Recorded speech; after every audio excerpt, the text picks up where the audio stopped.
What is up, guys? It is your boy MaineMania, and welcome back to another episode of MK Mobile. Ladies and gentlemen, I'm going to show you my equipment really quickly. This is a battle that I recorded while I was away from my workstation at home, so I did have to do what I can in order to complete my final run at the Nightmare Tower. Now, obviously, I wanted to record live, but sometimes your hands are tied, and unfortunately, I wasn't home, so there was no possibility to do that. So let's get this thing started. We are in the final round of my final chance at the Nightmare Tower. We still have not gotten any copies of Jason yet, but thankfully, we did break the famous Nightmare Tower curse, aka the curse of the never-ending sellbacks. So here we are, we're doing our work as Johnny, you know the deal. I thought I was gonna break the block right here, but unfortunately I did not, and I ended up wasting a special 2. But I do have weak point attacks on Johnny, so right now I'm just trying to see if I can get another snare through the weak point. Got one right there, so that was pretty solid. Freddy does crazy damage, and I'm in the Nightmare, so I do have to be really careful here. Make sure he doesn't get any power, make sure he doesn't snare me and things like that. Shout out to the Demon Bat on the little interruption right there. But right now it's looking like, oh god. I was about to say, we're looking like we're in the clear. But Freddy, look at all those lethals. My goodness, absolutely melted, but I'm not going to take a chance with him being able to tag out. So I'm going to go for a special 2 right there, and pretty much this should be the end of it because we've got Death Mark, and he's not going to be rezzing. So let's drain that bar of power, and then let's bring in Classic Liu Kang to get some work done. Now, you know, Leatherface, a lot of people have called Leatherface one of the worst characters in the game. Obviously, he's not great. He is one of the bottom characters, but he does have the potential for damage. You know, as far as what he brings to the Nightmare team, what he brings to the game in general, I don't really think he gives or brings much to the table. But at the same time, like I said, he does have value and he does have a place. And he can melt bosses if you use that stun, tag out, what's it called? Family... What's his equipment called again? With the stun resistance? Yeah, I'm drawing a blank here, but you know what piece I'm talking about. Yeah, so if you do run that build, he can definitely have a place and get some work done. So far the run is going really well. Liu Kang is doing a great job. Hopefully I can get this stun right here. There goes the Death Mark. Now we're gonna go all in. Hopefully tag back in Johnny and let Johnny finish this up with a special 2 before he has the chance to get a shield and block most of that damage. We got the snare here, and we basically committed and got 2 out in the first round. So it's just a matter of working Jason down. We're gonna obviously take every chance we can get because there's only 3, 4, 5 seconds left on the damn clock. So get those X-rays in and get every chance we can to get as much damage as we can get in. Very solid first round. Jason is all that's left. Let's rock. I actually paused and contemplated really hardcore in between this fight, trying to figure out if I want to put brutality equipment on, if I wanted to use Scorpion's friendship equipment. I did a lot of contemplating. Oh my god, that did way more damage than I had expected. I actually remember that, and me saying I need to get the hell out real quick. But yeah, I contemplated exactly what I wanted to do here, because in the end, we don't want Jason to res, and I believe he gets 2 reses because of the resurrection modifier. So Death Mark is a must, but I kind of wanted to go with a guaranteed finish, like you know, brutal ending or the friendship for Scorpion. But nonetheless, we know the deal. We're just going for X-rays. We're not taking any chances with any kind of foolishness. We're just straight up going for X-rays. I don't remember exactly what it panned out to be, but I do remember that I told myself I'm not going to go for the X-ray as soon as I get it because I want to secure the Death Mark first. That was a key here. Now that I got my Death Mark, now I can go for the X-ray, and now we can go for the actual finish. And this should be it right here. Block, X-ray. I thought he was about to dodge that. Man, I remember. It didn't happen, though. I would have remembered if it happened. But the way it looked watching this back right now, Yo, that would not have been pretty. But ladies and gentlemen, here we are at our final conclusion of the Nightmare Tower. Will the curse continue? Will it start a new curse? Or are we free forever from the curse of the never-ending sellbacks? One way to find out, you know what to do. Cross your fingers for your boy. And there we have it, boys. The curse has been lifted and no more Freddies. All right, Freddy. You know what, Freddy? Freddy, I think I can forgive you now.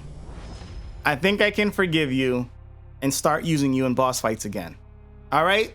So Freddy's gonna come back soon. Our epic was the Stormweaver, which in my opinion is the hardest piece of gear to get from this tower. So that is the confirmation, y'all. The curse really is lifted.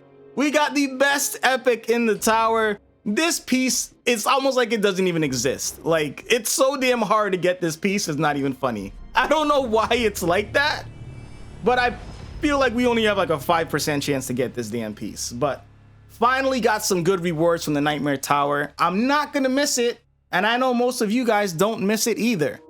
So there you have it, our final run at the Nightmare Tower. And I'm still kind of sad and missing the Tower of Horror. We still have not seen the Tower of Horror in over 2 years now. And it usually comes back Halloween season, so it really makes me feel like they really did retire this thing forever. And that makes me sad.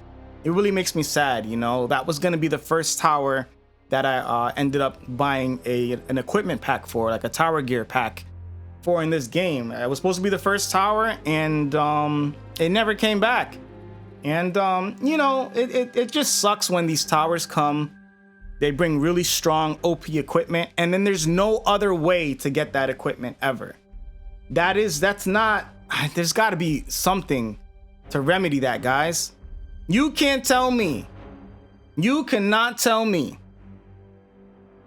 that if you miss a tower, that gear is going to be locked away from you and unavailable to you forever. That's not a good system. It's not a good look.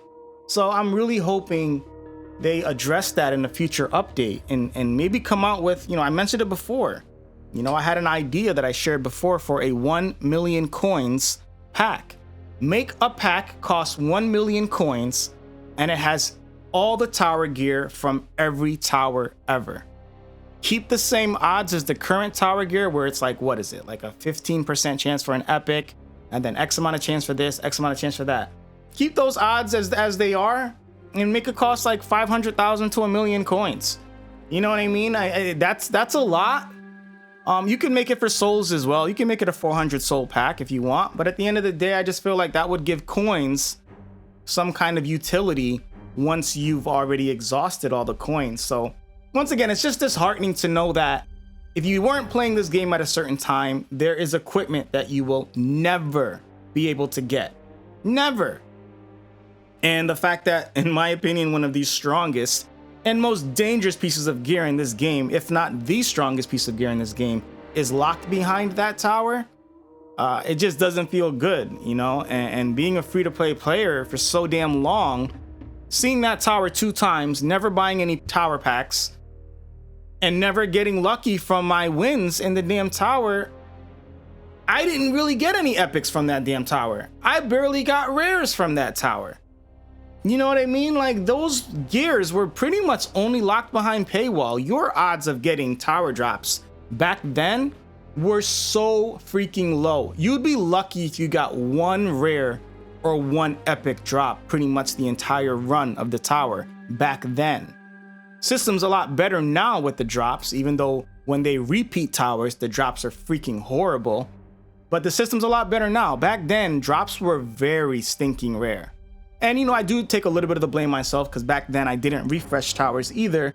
I didn't see the value in spending those 50 souls because I didn't realize how much of a difference tower gear was gonna make in this game. I did not realize the impact that tower gear was gonna have in this game. I didn't realize tower gear was going to be the thing that breaks this game, that breaks Survivor, that breaks every single stinking mode going forwards, you know? The Tower of Horror was the first damn tower. You know, I was seeing equipment like Bone Claw and crap like that, and I was like, yo, this is not impressive. Like, I don't care about this damn tower gear. I had no idea that was just the beginning of pretty much what has dominated this game ever since, as far as these special themed towers and the gear that, you know, come along with them. So I never refreshed towers back then, and look at the value of tower gear now. You know, I heard people talking about Living Dead back then, and I was like, damn, that would be crazy if I got that piece, but never got it, man, never got it. And if I remember correctly, you didn't even get an epic piece from your Battle 200 win back then, if I remember correctly. You didn't even get an epic piece of gear. So you pretty much could only get an epic piece of gear if you got a freaking lucky by a miracle, or if you bought tower packs. You know, it was really pay to win back then. Hardcore pay to win. And obviously that didn't stop the whales, and it's damn sure ain't stopping them today. But ladies and gentlemen, that's where we're gonna wrap up today's episode. I hope you guys enjoyed it, and I hope you guys are excited that we are finally signing off on the Nightmare Tower. We will have some pack openings coming soon, and we've got the White Lotus Tower content coming soon as well. I'm gonna probably double up a couple of those boss fights that I've already recorded for you guys, so it is coming. It's just a matter of, I got so many recordings done while I was on vacation, and you know, I do have to get, you know, make my way to the new tower. But we're gonna get there shortly, guys, and in the end, it's all content that hopefully you guys still love and enjoy. That being said, if you enjoyed today's episode, make sure you leave a like on it. If you are happy that your boy really did break this damn curse, leave a like, and you can show extra love by hitting that join button or the thanks button. If you're new to the channel, make sure you are subscribed if you haven't done so already. And I will see you guys soon with plenty of White Lotus Tower content. See you guys next time with MaineMania.